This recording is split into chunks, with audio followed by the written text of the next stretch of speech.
அகிலம் டிவி நேயர்களுக்கு வணக்கம். இன்றைய நாளுக்கான காலை நேர பிரதான செய்திகள்.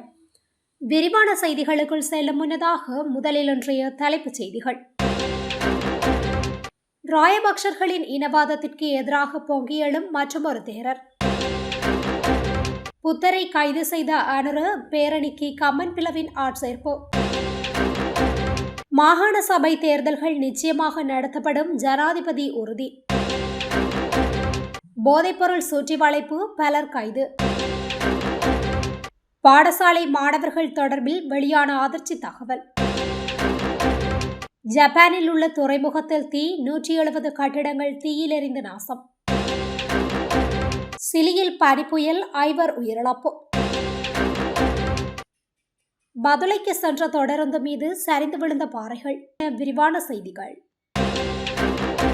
திருகோணமலையில் புத்தர் சிலை வைக்கப்பட்ட விவகாரம் முழுமையாக திட்டமிட்ட இனவாத செயற்பாடு, ராஜாங்கனி சத்ராரத்ன தேரர் குற்றம் சாட்டியுள்ளார். திருகோணமலை புத்தர் சிலை தொடர்பில் பலாங்குட கசப தேரருக்கு நெருங்கிய தொடர்புள்ளது. கசப தேரர் முழுமையான இனவாதி எனவும் சாடியுள்ளார். ஹசப தேரருக்கு பணம் கொடுத்தால் அவர் என்ன வேண்டுமானாலும் செய்யக்கூடிய ஒருவர் என சத்தாரத்ன தேரர் தெரிவித்துள்ளார். ஹசப தேரர் தலையிடும் விடயங்களில் குழப்பங்கள் ஏற்படுவது வழமையான ஒன்றாகும். அதற்கமைய எதிர்வரும் 21ஆம் திகதி அரசுக்கு எதிராக பேரணி ஒன்று நடத்தப்படவுள்ளது. இந்த பேரணி சமகால அரசாங்கத்தை கவிழ்க்க நாமல் ராயபக்சவினால் முன்னெடுக்கப்படும் செயற்பாடாகும் என்று சத்தாரத்ன தேரர் தெரிவித்துள்ளார். திருகோணமலைக்கு அடுத்தடுத்து தேரர்கள் செல்கின்றார்கள். ஞானசார தேரரும் சென்றார். அப்படியென்றால் ஏதோ ஒரு பிரச்சனை உள்ளதென அனைவருக்கும் தெரியும். தவறான விடயங்களுக்கு நாங்களும் எதிர்ப்புத்தான். அரசாங்கத்தை கவிழ்க்க இந்த மோசடியாளர்களை என்ன வேண்டுமானாலும் செய்வார்கள். அதற்கான இனவாதம், மதவாதம் தூண்டப்படும் என நான் பயமின்றி கூறுவேன். இந்த மோசடி செயற்பாடுகளில் ஏமாற வேண்டாம் என நான் பொதுமக்களிடம் கேட்டுக்கொள்கின்றேன். போதைப்பொருள் கடத்தல்காரர்கள், ஏமாற்றுக்காரர்கள், திருடர்களால் இந்த அரசாங்கத்தை கவிழ்ப்பதற்கு முயற்சிகள் மேற்கொள்ளப்படுவதாக ராஜாங்கனி சத்தாரத்ன தேரர் தெரிவித்துள்ளார். கடந்த காலங்களில் மத நல்லிணக்கத்தை சீர்குலைக்கும் வகையிலான கருத்துக்களை வெளியிட்ட குற்றச்சாட்டில் ராஜாங்கனி சத்தாரத்ன தேரர் கைது செய்யப்பட்டு விளக்கமறியலில் வைக்கப்பட்டிருந்தவர் என்பது குறிப்பிடத்தக்கது. இலங்கையின் வரலாற்றில் புத்தர் சிலையை கைது செய்த முதல் ஆட்சியாளராக ஜனாதிபதி அனுரகுமார திசாநாயக்க சாதனை படைத்துள்ளார் என்று பிவிதுரு ஹெல உரிமைய கட்சியின் தலைவர் உதய கமன்பில தெரிவித்துள்ளார். புத்தரை கைது செய்வதற்கு சமமாக இடம்பெற்ற இந்த சம்பவத்தால் ஒட்டுமொத்த பௌத்த சமூகமும் அதிர்ச்சி அடைந்துள்ளது. எமது நுகேகொடி பேரணியில் இவ்வாறான சம்பவங்களுக்கு முற்றுப்புள்ளி வைப்பதற்காக இந்த அரசாங்கத்தின் முடிவை ஆரம்பிக்கின்றோம் என்றும் அவர் குறிப்பிட்டுள்ளார். இதுகுறித்து ஊடகங்களிடம் மேலும் தெரிவிக்கையில், நாளை மறுதினம் வெள்ளிக்கிழமை இந்த அரசாங்கத்தின் முடிவின் ஆரம்பிப்பதை குறிக்கும் நுகேகொடி பேரணியில் ஸ்ரீலங்கா பொதுஜன பெரமுன, ஐக்கிய தேசிய கட்சி, ஸ்ரீலங்கா சுதந்திர கட்சி, பிவிதுரு ஹெல உரிமைய, ஸ்ரீலங்கா மகாஜன கட்சி, ஜனதா சேவக கட்சி, நவஜனதா பெரமுன உள்ளிட்ட பல்வேறு அரசியல் கட்சிகள் பங்கேற்க உள்ளன.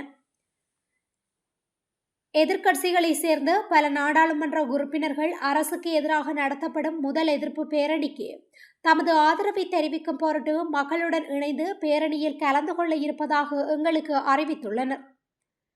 பங்கேற்காத சில கட்சிகளும் இந்த பேரணிக்கு வாழ்த்து தெரிவித்துள்ளன. அவர்கள் அனைவரின் சகோதரத்துவத்துக்கும் நாங்கள் தலைவணங்கி நன்றி தெரிவிக்கின்றோம்.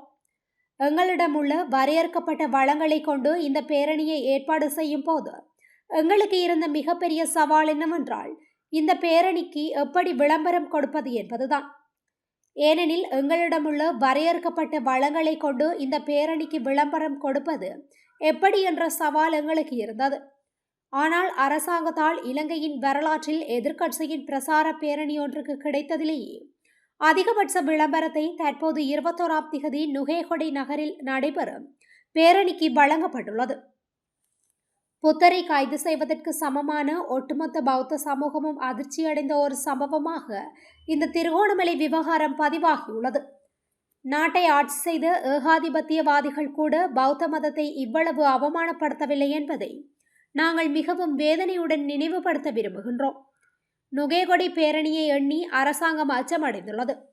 பெருமழை பெய்தாலும் காற்று வீசினாலும் அரசாங்கம் ஊரடங்கு சட்டம் விதித்தாலும் அரசாங்கம் இந்த பேரணியை தடை செய்தாலும் நவம்பர் 21ஆம் திகதி மாலை நுகேகொடை நகரில் இந்த பேரணி நிச்சயம் நடைபெறும் என குறிப்பிட்டுள்ளார்.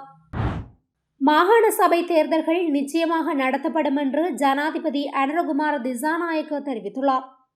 நேற்று பிற்பகல் இலங்கை தமிழரசு கட்சியின் நாடாளுமன்ற உறுப்பினர்களை சந்தித்து கலந்துரையாடிய போதே அவர் இதனை குறிப்பிட்டுள்ளார். ஜனாதிபதி செயலகத்தில் நேற்று பிற்பகல் இலங்கை தமிழரசு கட்சி நாடாளுமன்ற உறுப்பினர்களை ஜனாதிபதியை சந்தித்ததை தொடர்ந்து நாடாளுமன்ற உறுப்பினர் ராசமாணிக்கம் சாணக்கியன் நாடாளுமன்றத்தில் இந்த தகவலை வெளியிட்டார். ஜனாதிபதி இன்று எம்மை சந்தித்ததை நாம் மதிக்கின்றோம். ஜனாதிபதி எங்களிடம் கூறியதை நாங்கள் புரிந்து கொள்கின்றோம். மாகாண சபை தேர்தல்கள் நடத்தப்படும் என்று ஜனாதிபதி தெளிவாக எங்களிடம் கூறினார் என்று ராசமாணிக்கம் சாணக்கியன் தெரிவித்தார். ஜனாதிபதியின் இந்த உறுதிமொழி நாட்டில் நீண்டகாலமாக நடத்தப்படாமல் இருக்கும் மாகாண சபை தேர்தல்கள் குறித்த அரசியல் எதிர்பார்ப்பை மீண்டும் அதிகரித்துள்ளது. நாடளாவிய ரீதியில் நேற்று மேற்கொள்ளப்பட்ட சுற்றி வளைப்பின் போது 865 பேர் கைது செய்யப்பட்டுள்ளதாக போலீஸ் ஊடகப் பிரிவு தெரிவித்துள்ளது.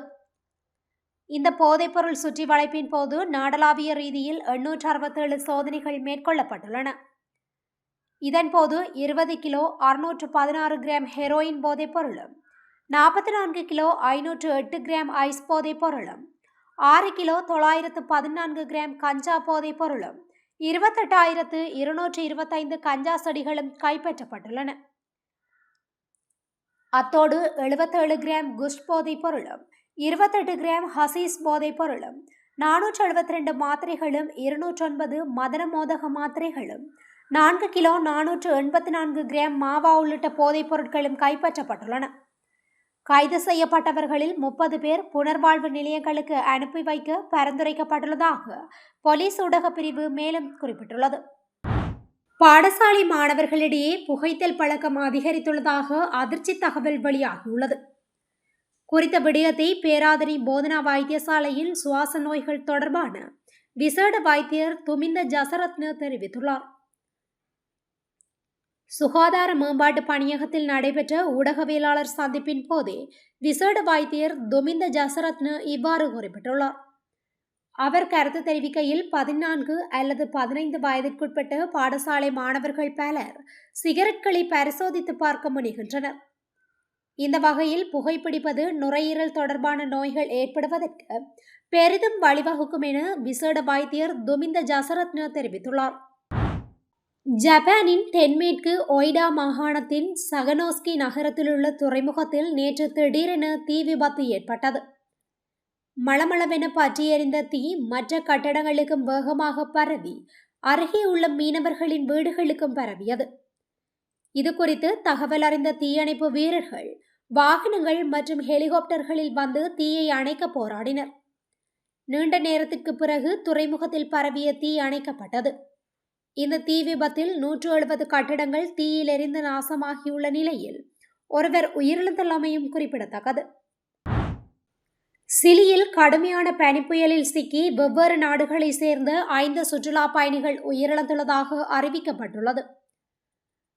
டோரஸ் டெல்ஃபெயின் தேசிய பூங்காவிலிருந்து நேற்று குறித்த 5 பேரின் உடல்களும் மீட்கப்பட்டுள்ளன. சிலி ஜனாதிபதி கேப்ரியல் ஃபோரிக் ஃபோண்ட் பாதிக்கப்பட்டவர்களின் குடும்பங்களுக்கு தனது ஆழ்ந்த இரங்கல்களை தெரிவித்துள்ளார். உயிரிழந்தவர்களின் உடல்களை திருப்பி அனுப்புவதற்காக சம்பந்தப்பட்ட நாடுகளின் வெளிநாட்டு தூதரகங்களுடன் கலந்துரையாடி வருவதாக அறிவிக்கப்பட்டுள்ளது. மலையகத்தில் நிலவும் சீரற்ற காலநிலை காரணமாக தொடர்ந்து மார்க்க போக்குவரத்து பாதிப்படைந்துள்ளது. இதல்ஹஸ்கின் மற்றும் ஓஹியா ஆகிய தொடருந்து நிலையங்களுக்கு இடையிலான சுரங்கப்பாதை அருகில் நேற்று இரவு ஏற்பட்ட கனமழையால் மண் மற்றும் பெரிய கற்பாறைகள் சரிந்ததால் கொழும்பிலிருந்து பதுளை செல்லும் அனைத்து தொடருந்து சேவைகளும் நானுஓயா தொடருந்து நிலையம் வரை மட்டுப்படுத்தப்பட்டுள்ளதாக தொடருந்து திணைக்களம் தெரிவித்துள்ளது. கனமழையால் ஏற்பட்ட மண் சரிவினால் பல பெரிய பாறைகள் தொடர்ந்து என்ஜின் மீது விழுந்ததால் பாதிப்பு ஏற்பட்டுள்ளது. விபத்துக்குள்ளான தொடருந்தின் பயணிகள் பெட்டிகள் பாதுகாப்பாக ஹப்புத்தளைக்கு மாற்றப்பட்டுள்ளன. சம்பவ இடத்திலிருந்து பாறைகளை அகற்றவும் தடம் புரண்ட தொடருந்து பெட்டிகளை மீண்டும் தண்டவாளத்தில் நிறுத்தவும் நானுஓயா தொடருந்து நிலைய மீட்பு பிரிவு அதிகாரிகள் மற்றும் தொழிலாளர்கள் உடனடியாக அனுப்பப்பட்டுள்ளனர். விபத்து காரணமாக கொழும்பு கோட்டையிலிருந்து இயங்கும் அனைத்து பயணிகள் தொடர்ந்துகளும் தற்காலிகமாக நானுஓயா தொடருந்து நிலையத்திற்கே மட்டுப்படுத்தப்பட்டுள்ளன என அதிகாரிகள் தெரிவித்துள்ளனர். பாதை இயல்பு நிலைக்கு திரும்பும் வரை இந்த கட்டுப்பாடு அமுலில் இருக்கும் என்றும் அவர்கள் மேலும் கூறியுள்ளனர். இத்துடன் இன்றைய நாளுக்கான காலை நேர பிரதான செய்திகள் நிறைவடைகின்றன. தொடர்ந்தும் இதுபோன்ற செய்திகளை உடனுக்குடன் அறிந்து கொள்ள அகிலம் டிவியுடன் இணைந்திருங்கள். நன்றி, வணக்கம்.